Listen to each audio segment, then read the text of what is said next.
It's not been a great July for Walt Disney World if you look at the official statistics. Wait times are down, the lowest attendance according to ThrillData.com since the pandemic days, VashSky. But is that really telling us the true story? Let's talk about it today on That Park Place. Vash, this July has not been great as far as the data goes in terms of people coming to the Walt Disney World theme parks. And well, I mean, as we all know, there is this new thing that's going on in Florida where in the summertime, it's actually pretty hot.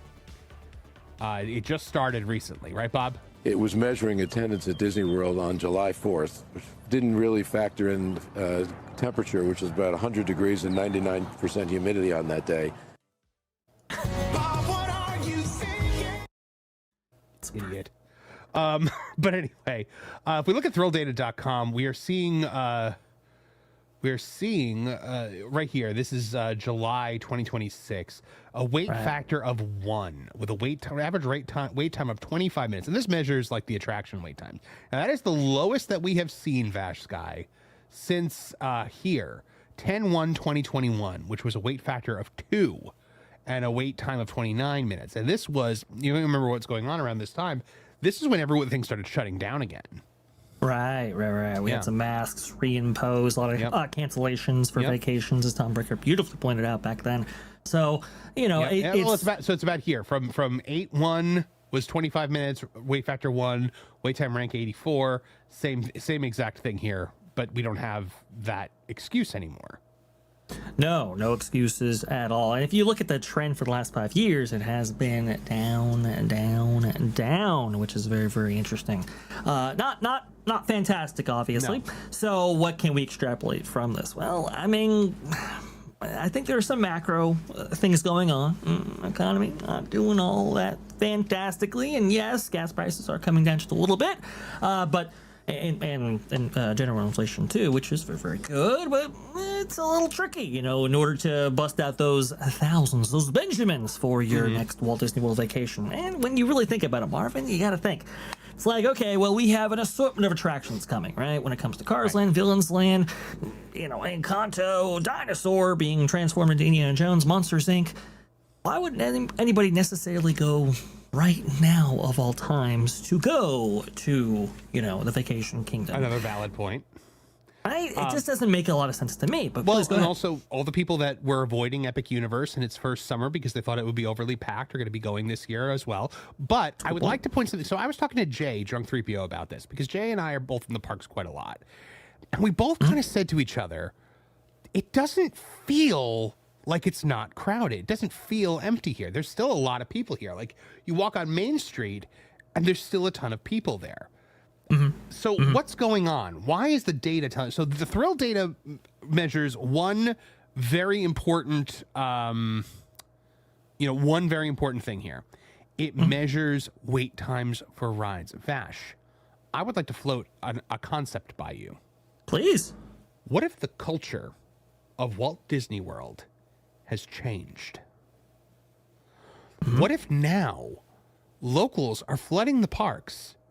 So it still looks crowded, but they're not going on rides. What if the inclusion of Lightning Lane has now made it so that people are not riding as many rides? They're showing up for, I have a good friend who says vibes, not rides. And I think that's what's happening here, Vash, because the Thrill data is not measuring admissions. It's not measuring the touch points and how many people are scanning in on a daily basis. It's measuring the wait times. So therefore, I have to assume, and here's the thing, that's got to be locals. That's got to be APs, because you're not spending all this money to come on a Walt Disney World vacation and not ride the rides. I maybe some people are, but I can't imagine that's a lot. That's the majority of people. But I think a lot of people are coming in, they're going to the restaurants, they're going to the bars, they're walking around, they're shopping, and they're not riding rides. I think it's a very astute observation. I think you have something there, Marvin. I do think international, the domestic guest, right, coming in, flying into Florida, has certainly shifted outside of summer. And we've seen Disney historically lean in to those locals in the Orlando market, and maybe even parts of the Sun Belt there in the United States and getting them to go on in. But like you said, Marvin, if you do encourage these people to come, well, it's kind of like Disneyland, right? Where people have been on the rides. So do you necessarily see a lot of ride activity with those locals, especially like you said, those friction points like Lightning Lane? Maybe not. Whereas previously, even people who are coming in, locals, people who've been on rides, it's like, yeah, let me go ahead and grab a fast pass for, an attraction that I like. Now, obviously, it's not really a thing anymore. So that might be the case here, Marvin, and it might be why Disney's saying, you know what? Why not take down a Space Mountain right now? Even if we have so many other things down, we don't necessarily need all that ride capacity. Correct. I really think that's the thing, Vash. I think it's a lot of vibes, not rides. I think people are, because like Jay and I say it all the time, whenever we're talking on this show about like, oh, it's empty. Like there are times where it has been empty. Last 4th of July, not this most recent one, but last year, I went 4th of July, Memorial Day, Labor Day, and it was empty on Magic Kingdom. Like you could swing your arms around and not hit anybody. But I just went the other day. I was at Magic Kingdom over the weekend, and it was pretty packed, but like the wait times weren't. Vash, I got onto the new Big Thunder Mountain in 20 minutes. Wow. I got onto the new Buzz Lightyear Space Ranger spin in 20 minutes. Now, that's not what it said on the wait time. The wait time said, 35 to 45 minutes on both of those. Sure. But because I think they're overinflating the wait times to get you by Lightning Lane. Of course. But yeah, man, I don't think, and then look at Epcot. Epcot is, pretty consistently crowded. And that's because of the festivals. It's because, what are you going to Epcot for? You're not going to Epcot for rides. You're going for vibes. You're gonna get something food. You're gonna get something to drink.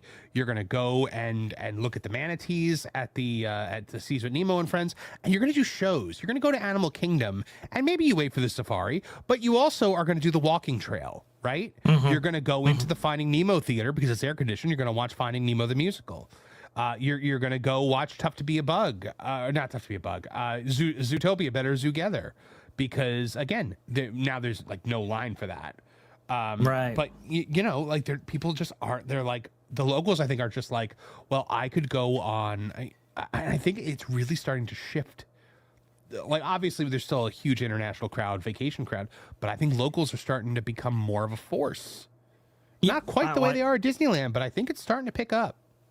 I think they are, and I think they're a force now, especially with so many things on the way. So domestic tourists are kind of like, maybe I'll save my money. And we have seen this shift over the last 20 years or so, Marvin, where people who used to come out for summer because their kids were out. Well, now you have all year classes in some major markets and so forth. So we've seen kind of a shift of, hey, if I'm going to get my kids out of school, it's going to be during the winter time and not during the dead of heat in Florida. And so it's like, okay, well, let's go ahead and really lean into those locals in order to pick up some business. And again, the big locals business for Universal, and we've seen Universal parks be very successful in the summer. Walt Disney World, not as much, because they really rely on those domestic tourists, international, etc. right there. But this is also maybe why, Marvin, it's very interesting. I've always said, hey, look, listen, bring out the entertainment. What's going on with the entertainment? Why is it so scaled back? Why are you not really leaning into it, especially right now? Perhaps Disney is looking at this, and they're looking at these different patterns, and they're going, okay, well, entertainment brings in locals, but it doesn't necessarily bring in who we want, domestic tourists, etc. So good for them, but maybe doesn't deliver on the ROI, at least in the data, that would necessarily, have afforded them maybe finances pushing them in that direction, right? Now it's kind of like maybe that's a different paradigm. And so what are we also seeing? We're seeing more bars. We're seeing more places to hang out. We're seeing more places to take advantage, I think, of that vibes, not rides culture. Right. So I'm going to put this to test right now, Vash, my theory. Right now it's about 90 degrees in Florida, and the humidity is like a lot, right? It's very high humidity today. I'm seeing if I can find it specifically right now. No, it doesn't say. It's almost around 1 o'clock. It's got a high of 93 today. Okay. Well, right now in the Magic Kingdom, you've got, is there anything over an hour? No, there's nothing over an hour right now. 55 minutes for Tron, 45 for Space Mountain. Brand new Buzz Lightyear Space Ranger spin, 30 minutes. And now this obviously usually means take at least 10 minutes off of this, right? Yeah. You've got Little Mermaid at 20, Seven Dwarfs Mine Train at 50, Peter Pan's Flight at 40, Small World at 20, Haunted Mansion 25, Tiana's Bayou Adventure, well, it's broken. It's down right now. But Big Thunder Mountain, brand new Big Thunder Mountain, 45 minutes. By the way, can I just say, I want to take an opportunity to say that Big Thunder Mountain, that brand new Big Thunder Mountain, it's actually really good. It's really good. It's the smoothest ride you could possibly imagine. Like you don't feel like you got in a fight anymore when you get on. I'm sure some people prefer like the more rough version. So now let's take a look over at Epic Universe, right? Sure. Yoshi's Adventure, 70 minutes. Monsters Unchained, 25, which that never has a long line, but 25 is actually long for that. Minecart Madness, 160 minutes. Bowser's Challenge, 100 minutes. Hiccups Wing Gliders, an hour. Harry Potter Battle at the Ministry, an hour, which is actually, if you see that at an hour, you get on that line because it's never that. Fire Drill, 65 minutes. Curse of the Werewolf, 60 minutes. So how does this prove my theory, Vash? I'm going to tell you how. Please. There are no annual pass holders in Epic Universe. Very true. No one is going to Epic Universe for vibes. They're going for rides. Yeah. So that's why I think the Epic Universe wait times are so much higher, because the culture there, I think, is a little bit differently. And I don't know, because if people now are going to Disney and just not spending money on Lightning Lane, I don't know how this helps their ROI at all. Because they're probably not buying in excess of food and beverage. No, I don't think so. I don't think they're... let me tell you also, Vash, a lot of these annual pass holders that are going there and not spending money at all. Yeah. They're getting in with their AP. They're not buying souvenirs. They're not buying food. They're not buying drinks, especially at Magic Kingdom where you have just the one bar. They're not buying those drinks. They're not able to get into Beacon Barrel is the one thing you still really can't get a reservation for. So I think that that's a nightmare for Disney, because there are people in the parks, but I don't think they're spending as much money.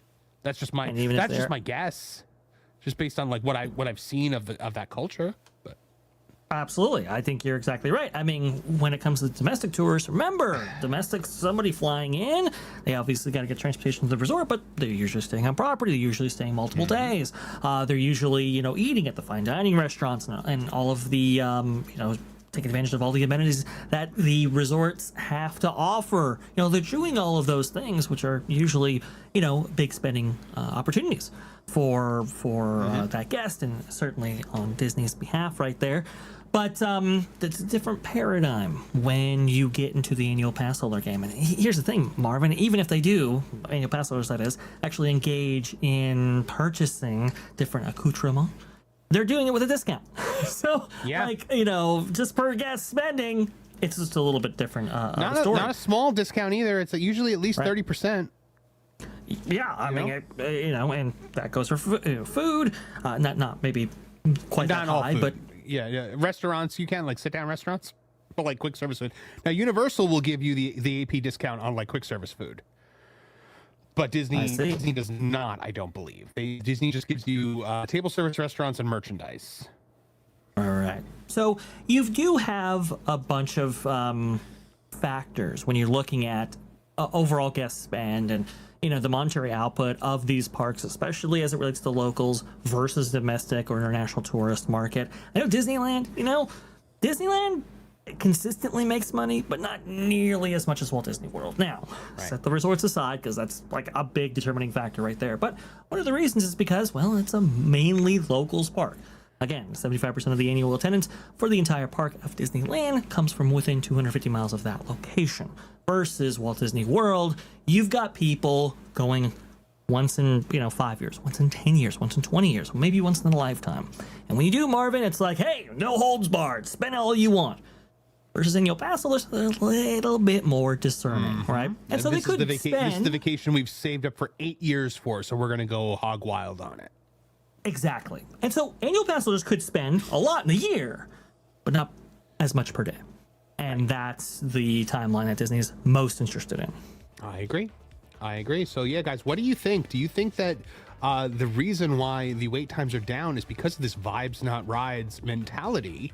Are we also going to be seeing that in Epic Universe once annual passes go up? And how do you think the Disney company combats the fact that they have people in the parks, but maybe those people are not spending as much money as Disney would want? Sound off in the comments, guys, and let us know, because we want to hear your thoughts on this 100%. Thanks for watching That Park Plays News. For more information, consider checking out www.thatparkplace.com. And don't forget to subscribe, share, like, and send this out on your favorite social media accounts.